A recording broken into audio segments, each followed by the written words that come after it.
Aloha, my name is Anna Covert, and I'm coming to you from my battleship here on the beautiful island of Oahu. This week on the Covert Code, the topic is the art of succession planning, and my special guest is Perry Kaufman, founder of CPK Consulting and a trusted strategic advisor to founder-led companies for over 40 years. Perry has helped hundreds of businesses navigate topics such as finance, accounting, growth, and today we're here to talk about the delicate art of succession planning and how founders can set up their company to survive into the future. So thanks so much for being here today. Hey, thanks for having me, Anna, very much. And one quick tweak, it's PSK Consulting. PSK, like psst. Yeah, like Perry S. Kaufman. Sorry for the title. Perfect. Well, thank you for now. We'll never forget it. There you go. So to kick us off, Yeah, so how did you begin your journey? oh boy, well, if you want to go all the way back to childhood, how did I get on this path? I was an analytical brain, not necessarily a math maven, but I was very analytical, and I went through school and did pretty well. And when I went to college, the only thing that I absolutely knew for sure is I'd better find a way to get a good job when I was getting out of college because I had no pathway otherwise. And I had an older brother who got an accounting degree. He too was analytic. There's a third who's not, but anyway, the two of us were. And so what I call drifted into the business school. And once there, after a little while, recognized accounting was the most in demand at my time business major, and I was analytical, so I did well in it. So I drifted into that.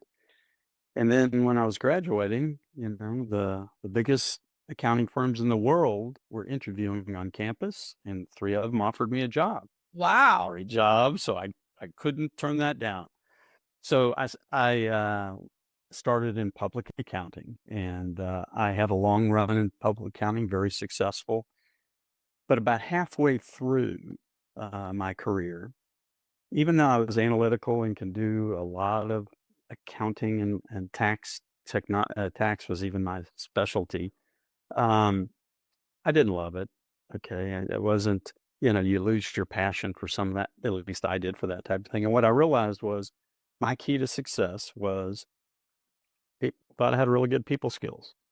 I could talk to people, I could communicate to people, I enjoyed listening to people. So I've really morphed into more of an advisor for these private companies and their owners than a hardcore accountant. And finally, after I had sold a firm and stayed on for a while, I decided I'm going to, just do this only. I'm going to advise these founder-led companies at the most critical moments in their careers about their options and how to get where they want to go. Wow. Well, that's awesome. What business school did you go to? University of Texas. University of Texas. Oh, okay. I went to Bentley College in Boston.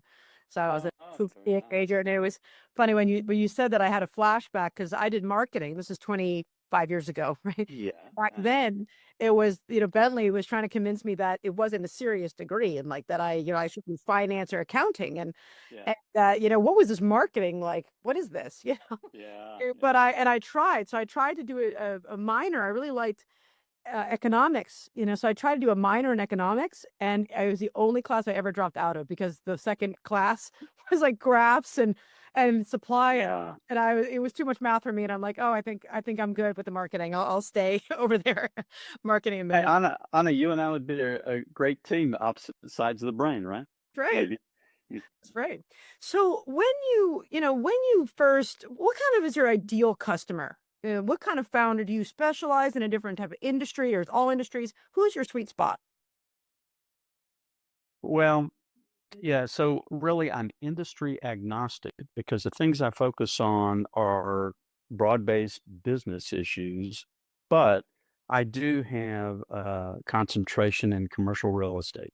And I've worked with a lot of developers and promoters and different types of properties, where they're going from raw land to office buildings to mixed use, multifamily, industrial, all of that. But I've also worked with some smaller technology companies. Uh, Professional services, jokingly, I consider myself an expert in any type of professional services business. So I'll tell you real quick because I didn't tell you my career path. My career path went from KPMG to a very small boutique firm that did nothing but real estate, to starting my own practice, to merging that with a large local practice in Dallas, later taking on the role of managing partner there and merging that firm with a national firm by the name of Armanino, which is California based, or originally was California based. It's national. So my point is that I've dealt with, I feel like I've seen every different challenge that professional service organizations as they grow could face. Absolutely. Well, and when do you think do most people come to you when when they really when they're like, oh my gosh, they're struggling, or is it more like they're like it's like exit planning, like they're thinking in advance, couple years, and they want coming for long term solutions, or what do you think? Yeah, I can answer that really well, pretty specifically. And I coined a phrase that I use with people. It's not really unique, but I'm applying it in a unique way. Is that I talk to people when they're at the fork in the road. Mm. Now, what does that mean? That means that they have a very successful company, but something is creating discomfort. It could be a range of things. It could be they're getting worn down. They need internal leadership they haven't developed, and so there's constantly people problems or challenges. They may have grown to such a size that they're bumping into public company competitors who are undercutting prices, which are shrinking margins and profits. It could be all kinds of variety of issues, and that they're beginning to think about, where do I want to be 3 to 5 years from now? And it's all hazy. They cannot really imagine, with some of the pain points they're feeling right now, how am I going to get there? What's it going to look like? Um, and then there could be all kinds of other issues. Could be partner friction, a number of things. But it is that fork of the road where they are successful. There's no doubt about that, and they're probably very comfortable financially because they have run a successful business for quite a number of years, but they just are now not sure. Everything feels different, but like it's changing. Yes. Yeah, and so, when people for our listeners, is there like an exercise that you run people through like we do in branding, like a SWOT analysis, but we add on aspirations and results and brand story, like, who are we, who do we want to be when we grow up? What is our sensibility? Are there, kind of just a snapshot of where we are so that we can determine if we're going the right direction. Do you have any kind of tools? Yes, I do. Yeah, I do. I do what I refer to as an initial assessment of the company, and I look at four different areas. The first being financial, and it's not solely how healthy they are financially, which is important, but more often is what is their capability to produce timely, accurate, and meaningful financial data for them to make good business decisions. So I give them a grade on that. The next thing I look at is just their operating results. Are they delivering profitability that is commensurate with their peers in their industry? And if they are or aren't, that's something that needs to be understood better. The next category is I do some surveying and interviewing to really get a feel for their culture and to get a sense for how healthy or not, or what type of culture I can glean from that. And then the fourth one, I think you're going to like this one, Anna. So just wait. I Mhm. asked them, I say, what kind of information have you gathered from your customers to really understand why they do business with you? And sometimes I get a deer in the headlights look. Yeah. Well, I just know, right? I get the same when I ask about conversion rates, like of all Yes. opportunities you get to meet with someone or present your solutions, what percent sit and what percent win? And there's like, and how long does it take, the customer journey? It's also, yeah. But we just spend more money and then we hope for the best. Well, that's not how marketing works Mm. today, yeah. So anyway, when I give them kind of, this is only my assessment, grade, I give them a grade for the 4 categories. It usually that tells us where they're strong, where they may have a little weakness, where they maybe have a gaping hole. But I use that as a springboard to really probe with the founder or founders. There's sometimes multiple to really find out what are their goals? What do they really want? I mean, sometimes, everybody thinks that what they really want is the pot of gold and they just want to ride off into the Oh, sunset. yeah. Ah, yeah. Right. Let me tell you something. That's not the profiles that I work with. The pot of gold, I'm not saying they already have their pot of gold, but they have a nice pot. It's just a matter, there's so much psychology to this, and you can probably appreciate this as much as anybody. It's really hard when your identity is so associated with a successful company that you created and led for so long to think about, what if I'm not doing this? And what am I gonna do? And what is my identity gonna change? So there's a lot of psychology. Not that I'm a psychologist. I call myself an amateur psychologist in this particular venue.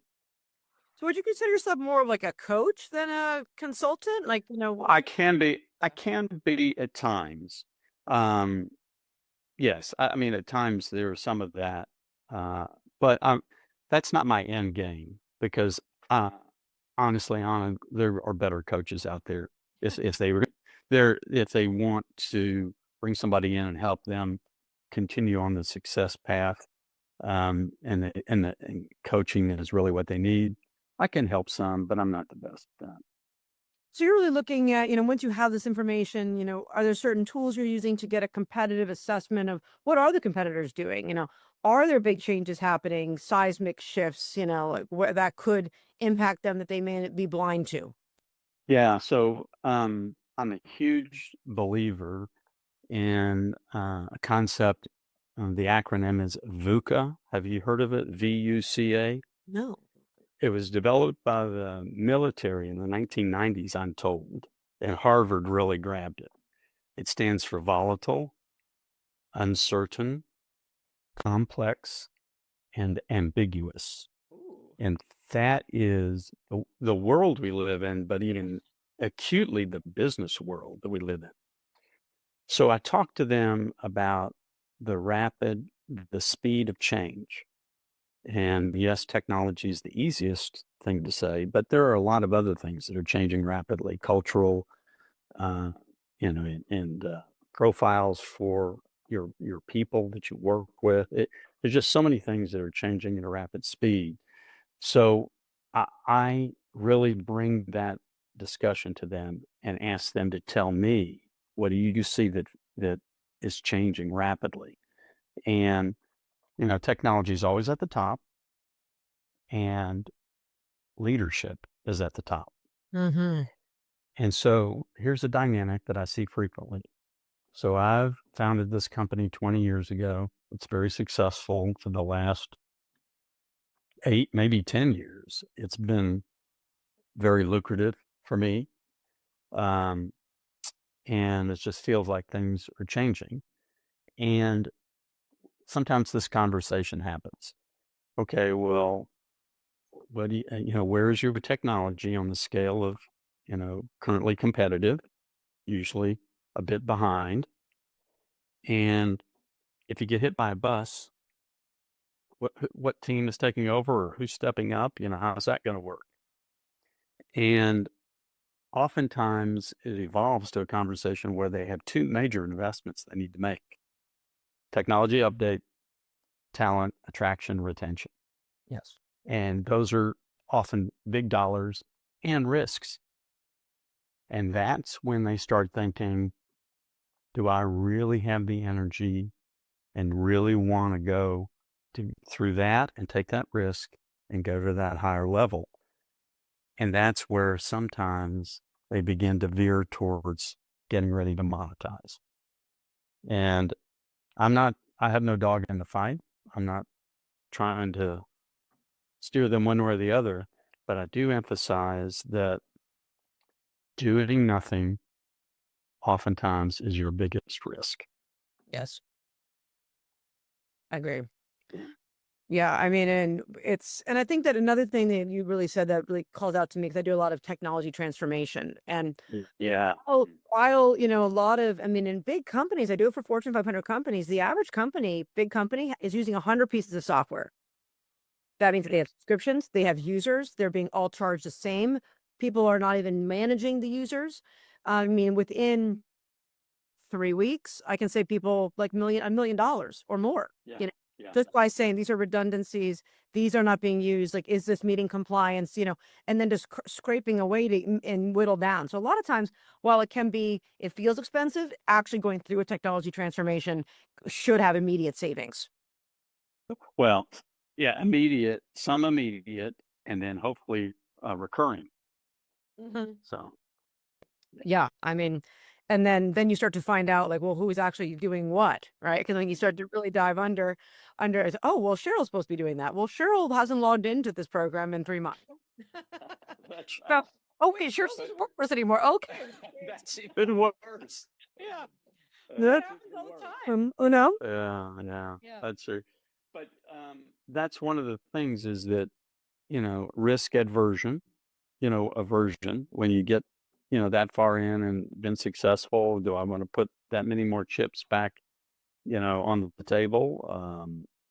Sometimes if there are multiple founders, these types of issues, they have differences of opinion. Can you imagine that? Yeah. So, um, so my role really is to probe and bring these things to the surface and be an objective, unbiased source of information. So in terms of succession planning, what are some examples you have of things that people can do? I mean, I know that's a big topic. Like, do you make an employee owned? What are some of the most popular strategies today to preserve legacy?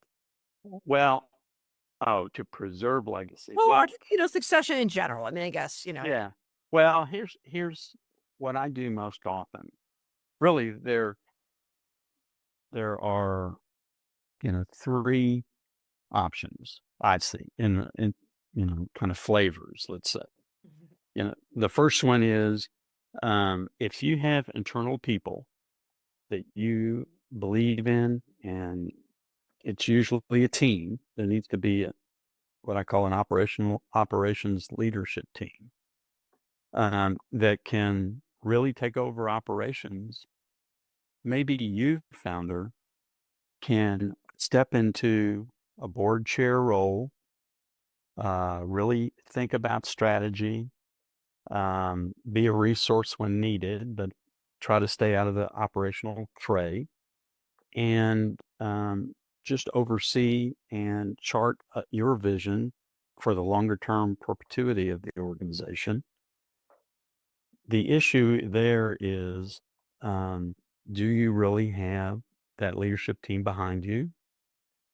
Are you really ready to let go and let them empower them to be able to do those things they need to do? And, are you fine that, if it doesn't work out, you're going to be sucked back in. And, if that happens, the value of the company may have depleted a bit. Right. And you may have to rebuild it. So anyway, that's one. Okay. Second is bring in professional management. Go out and invest in and recruit top-notch, operators, financial people, and in all, technologists and so forth, and put them in a position again to empower them to do what they are professionally capable of doing and stay in an oversight and strategic role. Okay. That it's hard to find the first scenario.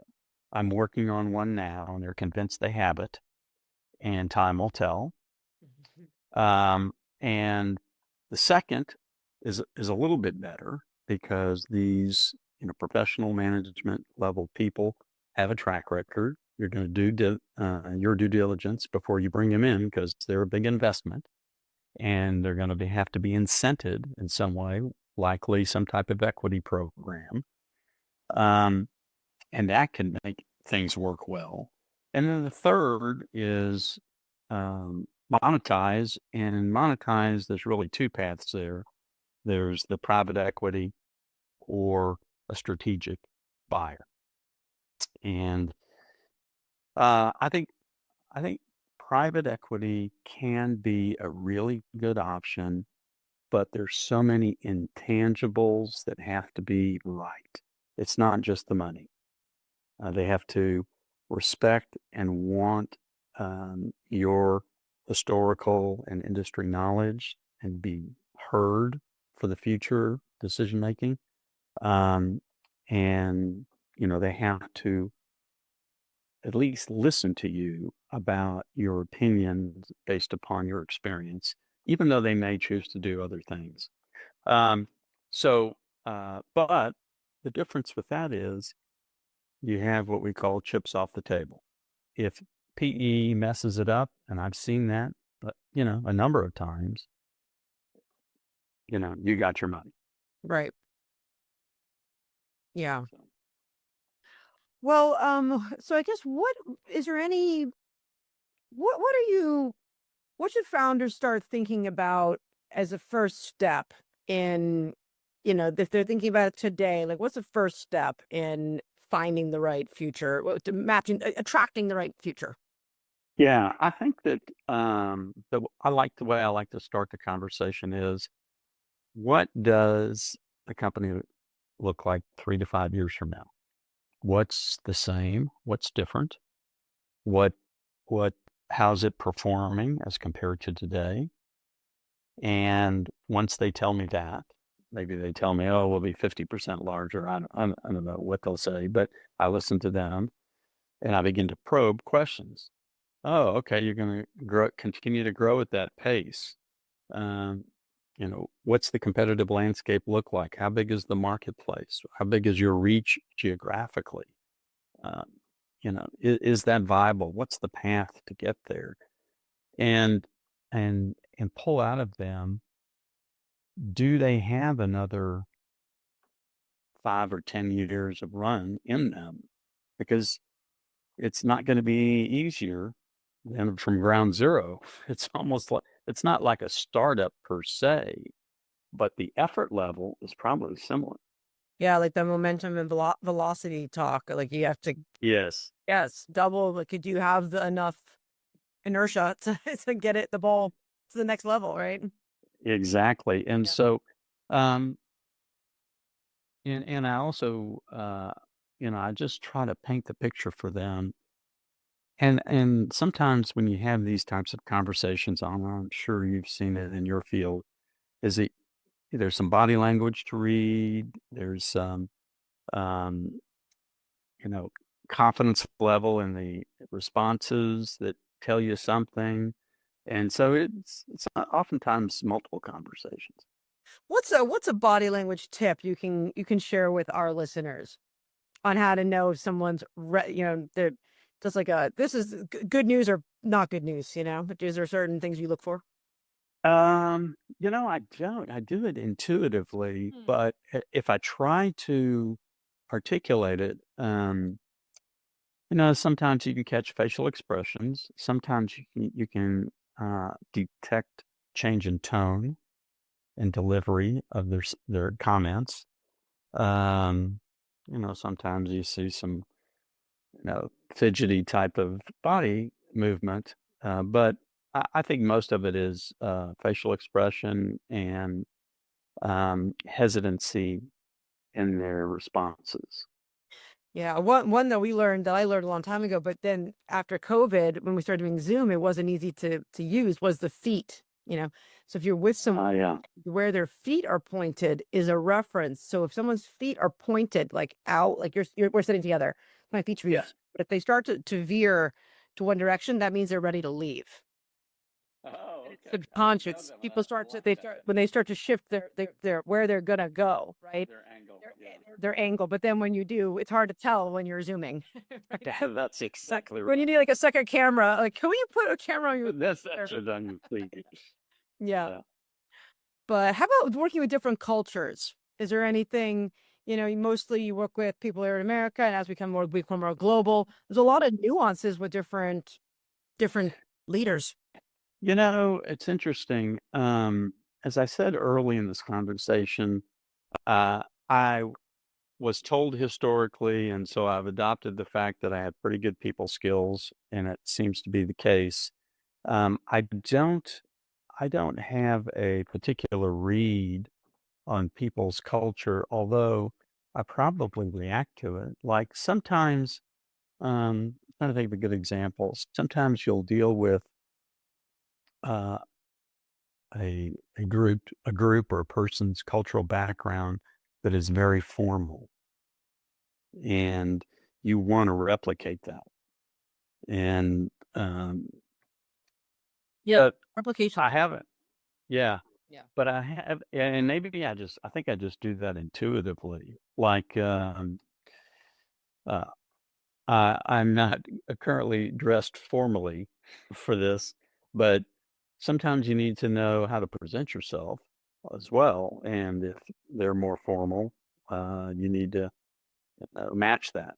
Yeah, I'll give you a funny example. So, I'm moving out to Hawaii. So I've been here for 20 years, and my first I was working as a marketing director for a salon and spa chain. But then my first started my first agency, I was 28, and I had a company called Go Airlines, and I had an old business partner, and we were working with the Japanese, right? And it was a lot of tours that come from Japan and JAL, and so we're trying to broker this deal for, when the flight comes over from Japan, that they do a puddle jump to other islands through our carrier, Go. And they kept saying, "Oh, that would be very difficult." And I'm like, "Oh, well, that to me meant we can make it, that's not a no. Like it's going to be difficult or challenging." Yeah. Meant like, "Oh, well, what can we do to resolve it?" And like, Right. Vaughn was like, "That means no to in Japan. If they say it's difficult, that means it's over." And I'm like, "Oh, wow." Yeah. Yeah. Actually, I probably have experience of that and unknowingly. I Yeah. don't remember specifics, but I bet you're right. That's true. It makes me think of a guy that I have been talking to for a year or so now. So Yeah. I'll pay closer attention. That's funny. So what do you is there anything that you're excited about, or what do you think about AI? I know everyone's talking about AI. Is it going to change what you do? Do you think it's going to impact do you have a lot of people coming to you now because they're afraid that AI is going to take over and the business they've been building is no longer going to be valid? What are you hearing? Yeah, I do not hear founders coming and asking me, how can I apply AI? Because that's not really my thing. But um, and jokingly, just as an aside, I tell people when they ask me, "What do you do?" And if I don't think that they're really in this world of business, uh, I tell them I really don't do anything. I just figure out what needs to be done and find resources to get it done, which is typically true. But my point is that um, from my kind of the way I work, when I look at that operational result area and I see a trend the wrong direction, and or I see results that don't compare it favorably to the peer group, then I start asking about technology and articulating to them, hey, you can't stay a step or two behind because in today's world, even a little step or two is really going to put you at a disadvantage. So, whether it just be traditional technological upgrades or application of AI, I really push that and say, this is not optional, Right. you know. That's right. Excellent. Well, what's next for you? How do people get a hold of you? And So I want to include, if you have show notes or what have you, my website is www.perryskaufman.com. And that is distinguished. PSK Consulting is embedded within that. Nice. And it'll kind of talk about things that people need to think about, which are the stages of the business life cycle and where they fit, and begin to see where the fork of the road comes. And I do on LinkedIn publish articles twice a month that are trying to be effective to help people recognize different issues. And I'm happy to jump on a Zoom call and, talk to people just like I'm talking to you and see if there's something I can do to help. That's kind of my thing. I have an analytical mind, a lot of business experience, but at my core, I really like to help people. Wow. Well, thanks so much for being here today, Perry. It was wonderful to get to know you. And Yeah. yeah, and to all my followers, please join me next week as I interview another industry expert and topics to help you succeed on and offline. We just reached 32,000 subscribers on YouTube. I'm so grateful to everyone who's helped me achieve this milestone, and we're going to just keep pushing forward. Don't forget to like us on YouTube, Spotify, whatever your favorite streaming is, and I will see you next week in the Pixels. Aloha. I hope you enjoyed this episode of the Covert Code Podcast. If you're loving the insights we share here, don't forget to follow us on your favorite podcast platform and leave a review. Your support helps us reach more digital innovators like you. Share this episode with your friends and colleagues on social media and help spread the word. And if you're in the solar space or just curious about where clean energy is headed, I'm thrilled to announce my brand new podcast, The Solar Coaster. This show digs into the real stories, trends, and challenges of the solar industry, with bold conversations and powerful takeaways you won't hear anywhere else. Follow the Solar Coaster now so you don't miss a single episode. Thanks for tuning in. See you in the Pixels. Aloha.